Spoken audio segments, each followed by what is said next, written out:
салом, манзури шумост барномаи панорамаи ҳафта.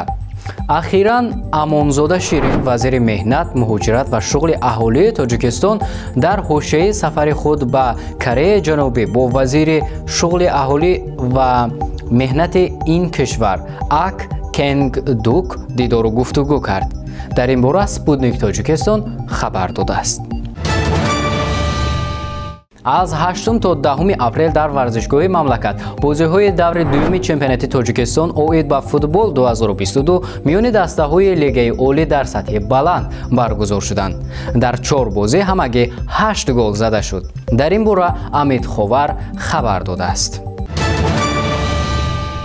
кӯдак бо ҷароҳии қайсарӣ ба дунё омадааст. вазъи саломатии модару кӯдак хуб аст, гуфт Санъат Қодиров, сардухтури иттиҳоди тиббӣ.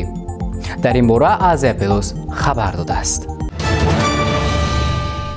дар ноҳияи Фархори вилояти Хатлон ду ҷавонро бо гумонӣ дуздии маблағи калон аз як мағозаи хусусӣ боздошт карданд. бино ба иттилои Вазорати корҳои дохилӣ Тоҷикистон, Бахтиёр Раҳимови 18 сола ва Фирдавс Файзалиеви 17 сола ин ҷиноятро содир карданд. дар ин бора сомонаи Авеста хабар додааст.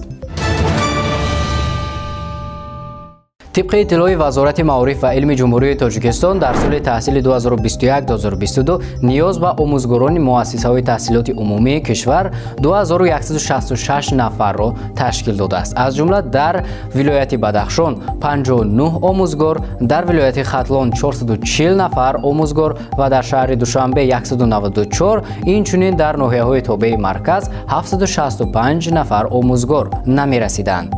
در این باره سامانه سوق نیوز خبر داده است. این بود برنامه پانورامای هفته. با شما بودم من صالح نورعلیف. تا خبرهای آینده شاد و پیروز باشید. خیر دوستان.